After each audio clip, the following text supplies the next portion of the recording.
Hello again, it's Kyle Broder, and this is Kyle's Critiques. I am back with another movie review, and the movie review for this time is the new movie Man with the Iron Fists. This is RZA from Wu-Tang Clan's new movie. I got a few things to say. On the whole, I liked it a lot. I loved it. I really think this guy knows how to make movies. I think that he's picked up a lot from the fact that you can see that he's obviously watched tons and tons of 70s and onward of the kung fu classics and films. I mean, this guy must essentially be a scholar of these movies. He must have seen, thousands. I mean, you can see that in the movie. It's definitely got the old throwback style to it. Very kitschy, but cool kitschy. If you know what I mean. It's if you don't like kung fu cinema, or you don't understand it and know something about it, know that they do a lot of these things purposefully, and that's the sense of humor of it. You might go into it and be like, oh, the acting sucks, or why is it so corny here, or why is it so flashy, or what's with this happening out of nowhere. This is the way these films are. But having said that, if you know that, you'll definitely appreciate this, because it definitely has the style of a lot of the movies that were made in the past, but still has an up-to-date feel now. I think RZA's, I don't want to say gonna be a good director, but he's already done a few things, so he is a good director. I think that I kind of like to see him do something outside of this genre, I guess. But I mean, he's really good at this genre, so I guess stick with what you're good with. He's got Quentin Tarantino backing him 100%. I mean, they're good friends, and Tarantino actually does the intro to the movie. So, the support's there. Let's see.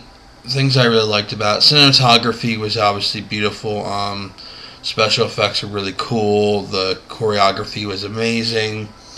That's to be expected in pretty much in the kung fu movies. The choreography is usually pretty good. I especially liked the cinematography and special effects. They did some really cool effects with some of the fight scenes,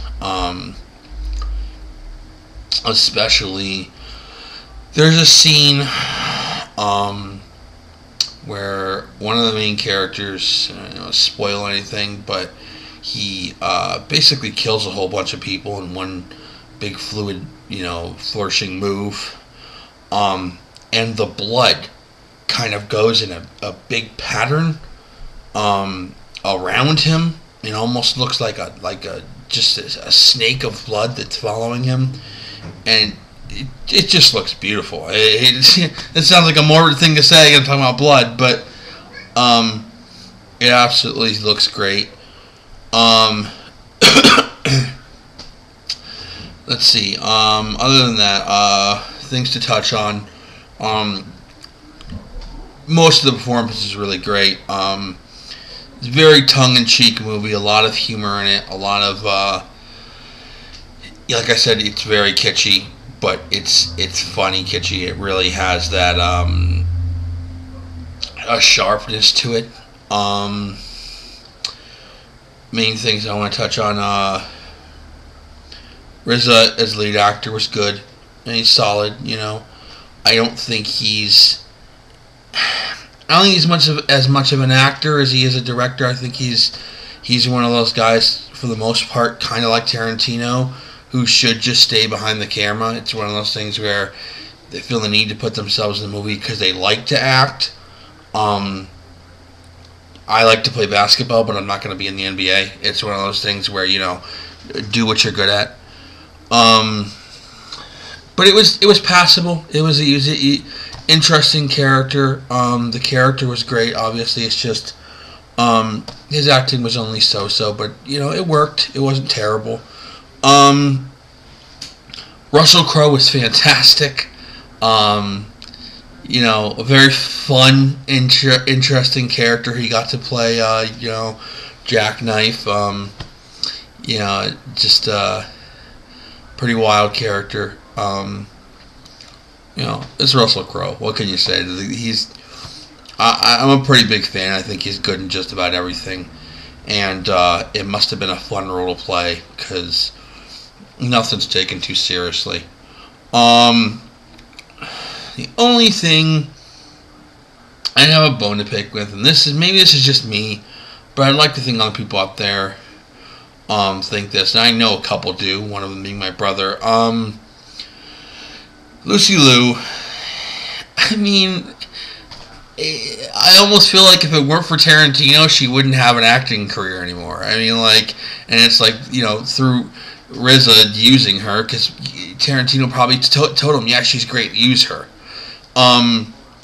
She essentially plays the same character in Man with Iron Fist as she does in Kill Bill Volume 1. It's the same character. I mean, you could argue and someone could say, no, it's not. She's a whorehouse owner. Okay, I don't care if she's a truck driver. She acts exactly the same, low whispery voice. I mean, that's just her. But I mean, same thing. Very soft, and then next she's killing people. I guess she's not a total bad guy in this, as bad as she is in Kill Bill. She's not completely evil. She's not that good. I just... That was the only part for me where I was just like, why do they have to cast her? I didn't see it. I don't know. I think they could have put a dozen people better in that role. I don't know. But overall, I'd say it's a solid film. Very good job by RZA. He obviously is produced another winner. I'm excited to see what comes next from him, and I would say definitely go see this movie. It's worth seeing. I guess I'd say it's a scene in the movie theater. I didn't say you'd have to. I really don't think it's that type of movie that you have to. People could say, "Oh, it's a big kung fu movie. Why not go?" Of course, but I think it would play as well on the small screen. It's still a cool movie. But I'll give it. I think it's a solid 7. Maybe a little higher, like a 7.2, 7.2, but solid 7 is probably where I put it. Good flick. Not Oscar worthy, but good movie. Was worth the money. So, anyways, everyone, that was my review of Man with the Iron Fists. If you watch this, please subscribe to my channel. Like my videos if you like them. Anybody who wants to leave comments, please leave comments. Because if you guys leave comments, you can let me know what you want to see, what type of reviews you would want to see reviewed, and if you want to do, I'm doing lists now. If you have any ideas for lists, throw them up there, and I'll see what I can do. Alright, thanks very much, everybody. Bye.